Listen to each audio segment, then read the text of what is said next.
This week we visit a royal park, perhaps the world's most famous and historic street. We go shopping for a puffin, and then we head to Fife to visit a pagan place and an old church.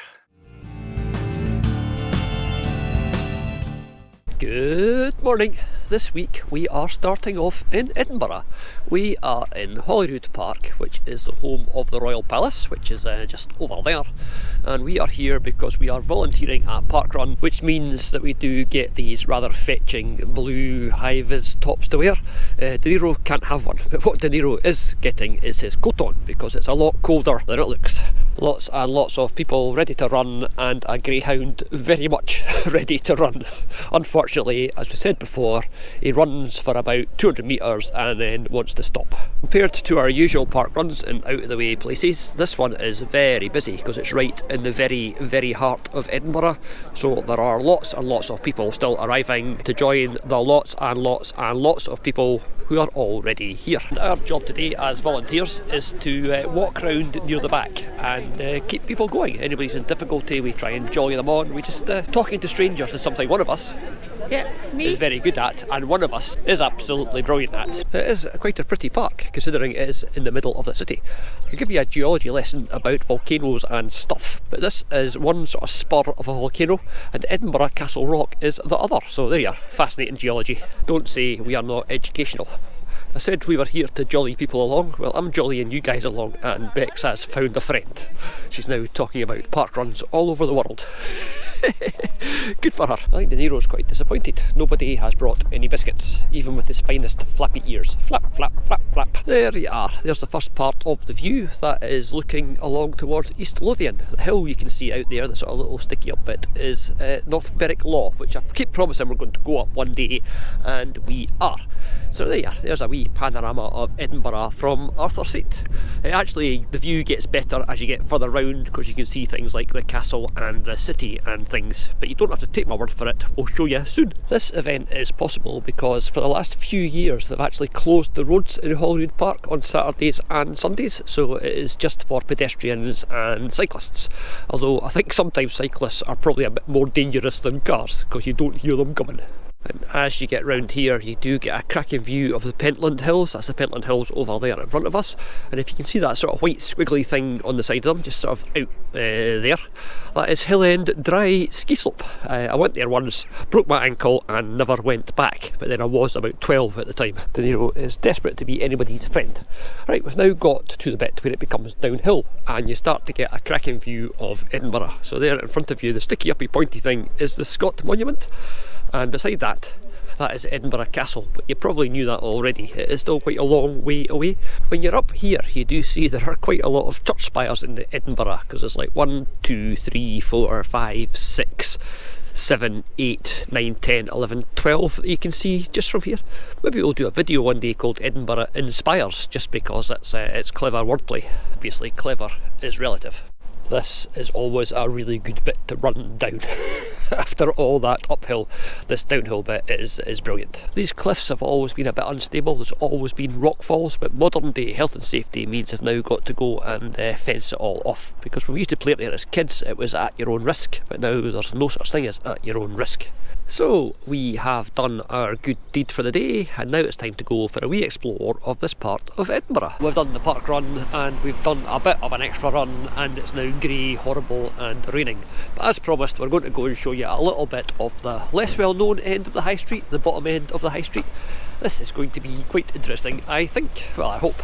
And if not, fast forward. Actually, I said this was the less well-known end of the high street, and it is actually on the high street, but down here we are at the Palace of Holyrood House, which obviously we're not going to go into because it costs money, but we'll show you it from the outside. This is it. This is the Royal Palace in Scotland. This is where the King comes and stays for his holidays sometimes, and it's quite impressive. It goes back a long way. Obviously Mary Queen of Scots, got a good story about Mary Queen of Scots and her lover who was murdered here quite brutally. But there it is there, very nice, and that's as close as you're going to get. And this thing in front of us, which is this cost millions and was part of a big sort of international design competition, and that's what they came up with. It looks like somebody sneezed on the drawing board. Anyway, that is the home of the Scottish Parliament. So it's yeah, it is a hideously ugly building that somebody thought was a good idea. Just to get the full sort of contrast between old and new, there is the Queen's Gallery with its lovely big gates with its lion and unicorn, and there is the Scottish Parliament, which is yes, not very pretty. This is the bottom end of the Royal Mile, or the High Street. It's got the Palace of Holyrood at one end and Edinburgh Castle away up the other. And in between there are some very, very nice old historic buildings and some museums and stuff. And there's this, that is the wall of the Parliament. Ick.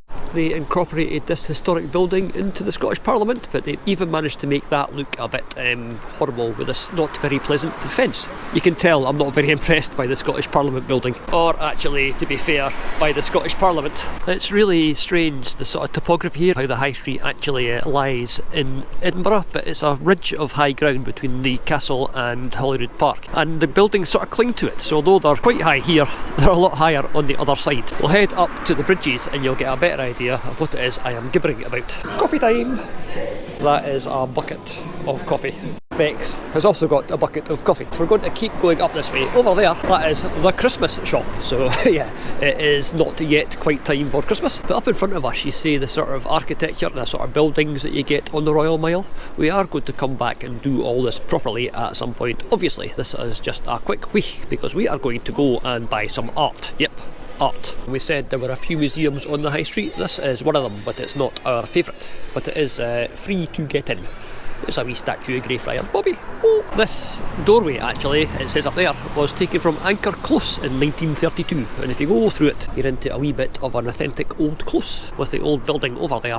And I'm guessing that is one of the original street signs from Princes Street, the main street in the heart of Edinburgh. Used to be a shopping street, now it's mostly tourist shops and stuff. This rather cool statue is of Robert Ferguson, poet. No, I've never heard of him either. And behind him, there's quite a nice graveyard. That's something for another day. This pub in front of us is called the World's End, and it's called the World's End because it used to be the end of the known world. That's where the wall that went around the city of Edinburgh crossed the High Street. So that was as far as you would go if you were a civilised person that lived in some of the slums up there. Probably weren't that civilised after all. And that is John Knox's house. John Knox was a famous Scotsman, and he was sort of the father of the Protestant Reformation. He was a firebrand preacher that thought that Protestantism was the way forward and Catholicism was a bad thing. So he's very popular with some and not so popular with others depending on their religious affiliation. There's my favourite museum in Scotland. We will be going there at some point, obviously. It's not just because I'm a big kid, well actually it is just because I'm a big kid. It's another Christmas shop. We've got two Christmas shops, I had no idea. Right, so we have made it up to the bridges, and it's called the bridges because if you go all the way down there, that is ground level and everything in between is built up. It was built up to give our city a new access road and retail space and accommodation space, and generally to mean that nice people didn't have to go through the Cowgate and the Grass Market that were a bit smelly. And if you want lots of really hideous tourist rubbish, then there is the Scotland Shop and Heritage of Edinburgh. Both very similar and both full of tartan tat and not at all Scottish. I bet there's nothing in there that was made in Scotland. So we are on the bridges, which is up there, and down there is where the ground is. So that's what I was talking about. The bottom of that road we just looked at is where that white car is. We are quite a long way above the ground. It's a very, very substantial construction. It's also wet, miserable and ridiculously busy. Have you got anything in your place that is still called by a name that it doesn't have anymore that just confuses people? This is Thin's Bookshop. It will always be Thin's Bookshop. It's where students get their books. It's now called Blackwell's officially, but everybody still calls it Thin's. Here we are at the art shop, and Bex has spotted puffins, and it is, yeah. But is it a bit busy? We've got money to spend, but no walls to put things on. We'd find somewhere for that. I think we find that is really nice. She'll glower at me for saying this, but that's probably the quickest Bex has ever made a decision in her entire life. And now she's saying she might not have made a decision, just to, keep true to form. And of course we did. We saw this one when we walked into the shop and decided we'd have it instead. How cool is this little dude? We have left the art shop carrying the art, well wrapped up because it's raining, and now we're going to go down this way without getting run over by any stroppy looking women. So there is a restaurant, established 1834. I don't think so. Yeah, it's another little street of very old buildings. This is a very historic area. I don't think I've actually ever been along this street. This is called Drummond Street if you're interested, and why should you be? But there are some really nice old things around here. There's that looks like an old sort of church hall building there with a housing tenements built onto the back of it, and that's all red sandstone and higher quality. This is an old school, because that is the boys' entrance, and down here somewhere I'm guessing there'll be a girls' entrance, and over there is a thing that I don't know, so I'm going to go and read it. This is partly for content and partly because I don't know what it is, so I'm going for a wee look. So it was a church, Lady Glenorchy's Parish Church, founded Anno Domini MDCCL XXXIV. That is 10, 15, 16, 17, oh, I don't know. Let's do this. MD is right 1500 and CC is 17L. XXXIV is 24. 74. It'll be L, it'll be 50. 1774. There you go. Got there in the end. Bex has wandered off in disgust at my complete inability to work out my Roman numerals. Building in front of us is the school, as we said. It was built in 1905. Lady Glenorchy's Parish Halls. And down here, if it doesn't say girls, then I have been talking a lot of... No, there it is there. That is the girls' entrance to the school, back when schools were segregated. And the road down there is called Old Infirmary Street, so I'm going to guess that might be the old Edinburgh Infirmary, but I have no idea. That is a complete guess. It's probably part of the university now, because everything else around here is part of the university now. Yeah, part of the university. I think that is the old infirmary, given the Infirmary Street, but that is an amazing old building. Again, never been down here, but yeah, well worth a wee explore. And old maps from the National Libraries of Scotland to the rescue. It is indeed the old Royal Infirmary, with the surgical school and the fever hospital. This street here is called the Pleasance, and I think given that it laid down to the grass market and the cowgate and all the animal markets, that is probably said slightly ironically. Oh, but that's cool. Not Bex. Bex is quite cool anyway, but behind her, we talked about the edge of the world, or the end of the world. That is part of the Flodden Wall. After the Battle of Flodden, where the Scottish army was soundly thumped by the English, the people of Edinburgh were a bit worried that the English would then march north and take the city, so they built a great big wall. It worked, but it only worked because the English never bothered trying. It's like, nah, let's just do it politically, let's not do it with our military. Not much to show you down here. Student housing, student housing, student housing. Guess what? Student housing. There are lots and lots of students here. Edinburgh's got a tram network that is the latest in transport technology in the city. Well, there's an old church over there that is very disused. It's all boarded up and stuff. That's a nice looking place, isn't it? Anyway, we're going to keep going down here back to where we parked Daisy, and it's now getting a bit wetter, so we'll be not hanging about. Here's an interesting thing for you. Behind the gentleman locking the gates, you see that little building over there, the little one with the red pantile roof? That is where the Act of Union between Scotland and England was signed. So the big political thing was signed in that wee shed, and the reason it was signed in that wee shed is they were going to have a big ceremony up on the high street, and the good people of Edinburgh said, actually we are not at all keen on this idea. If you do that, we are going to riot. So they ran away down to that wee shed and signed the Act of the Union in there. The whole Act of the Union, not popular with people who are going to be made poorer by it, very popular by the people at the top who are going to be made much richer because they've already been bought off. And if you're thinking the front of the Scottish Parliament is pretty unattractive, it's not quite as unattractive as the back. Whoever designed the front had given up by the time they got to the back, and he just said, yeah, whatever, let's make it out of grey concrete. But because it's just grey concrete and we're charging hundreds of millions of pounds for it, let's put some brown things on it to make it look a bit more like it's been designed, as opposed to somebody's sort of cheese-induced nightmare. And if buildings could speak, that lovely old yellow building that we saw from the other side would be screaming, get me out of here, get me out of here, this is horrible. And that over there is called Dynamic Earth. It might be quite good, I don't know, I've never been. Bex, is Dynamic Earth any good? If you're 5, it's quite interesting. Okay. What about if you just behave like you're 5? Yeah, that too. On you go. Nah, it's raining. I want to go home. I have just learnt something. I did not know that Dynamic Earth, that big tent thing up there, was actually built into something older. I don't know what that older thing is, but it's quite impressive. Right, I'm getting walked away from now, so we better get back to the van. The weather has got very Scottish all of a sudden. Well, that's enough being in the city for 1 week. We are now in the countryside, and the weather is a little bit better. We are at a place called Dunino, and we're going to go and visit a pagan site called Dunino Den. So let's see if this is actually worth the effort. Certainly worth the effort because it's a nice day. And we're fine because we've got Dunino to lead the way, although he's got no idea where we're going. He's never been here either. Oh, look at the little snowdrops. Dunino's not interested in snowdrops.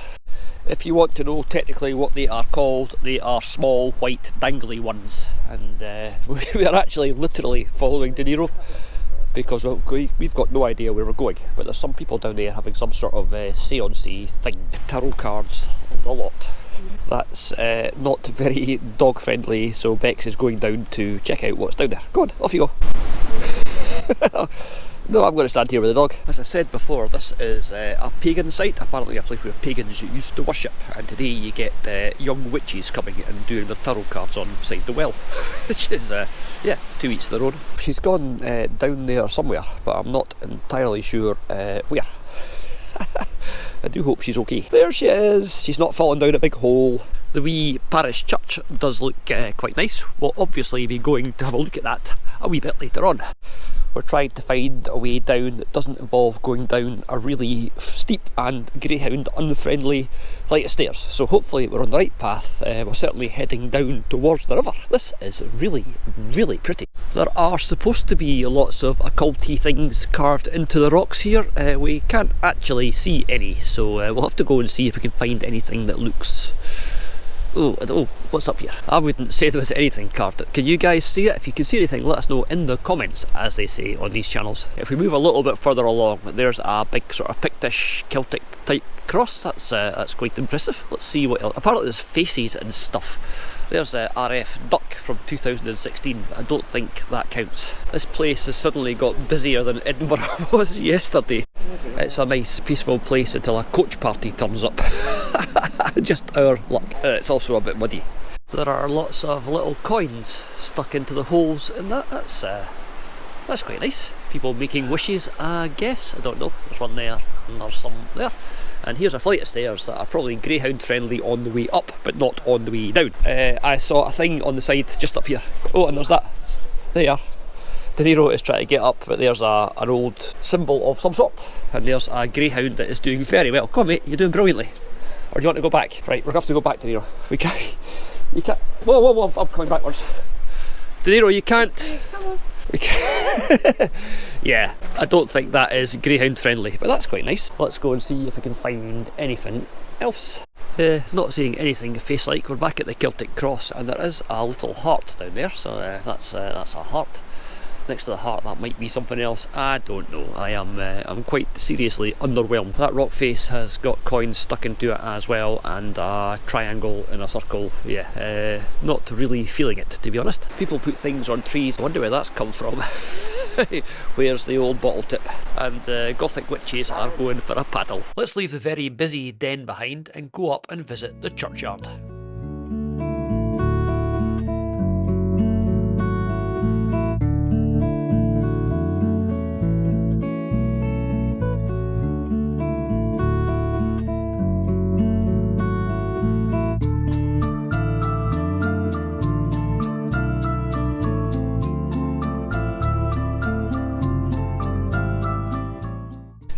Here's a grand family. This is a loving memory of James Roger, who was the minister of this parish for 44 years until he died in 1849, and of his wife, who died in 1825. And the stone was put up by their son, who wanted to be more famous than his parents because he's got more space on this stone than they have. I'm guessing that the big family around here were the Leslie family, because we've seen a couple already, and there is Peter Leslie and his wife Margaret Lindsay. None of these women have their husbands' names. It's quite interesting. I wonder if back when those stones were put up and when those people were alive, if they kept their own names. No idea, but it's an interesting thing to find out. Sometimes you see one wee thing and the rest of it falls into place, because it says who died 7th of December 1764. So yeah, we're back into the 1700s. I thought that one looked a bit old.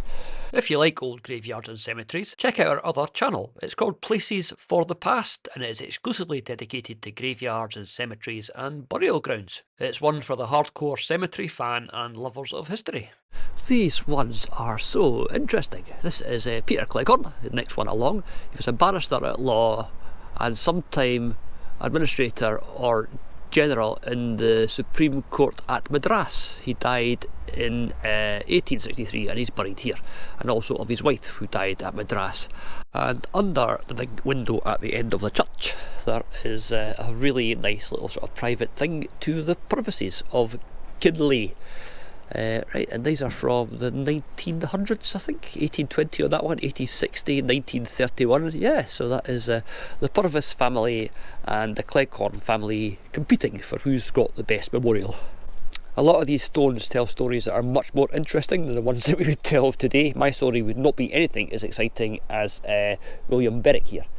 He was the fifth son of James Wallace, a farmer, and Agnes Farmer, a farmer's wife, and he died at Melbourne 26th of February 1883. But then there's David, their eldest son, of the Public Works Department in India. He was born in New Zealand on the 18th of October 1847, died and was buried at sea the 5th of May 1889. Yeah, my story would not be that interesting.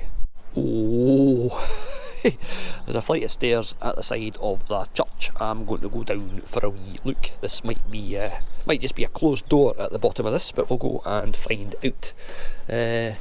Oh no, it's walled up, whatever it is. Let's have some light on the matter.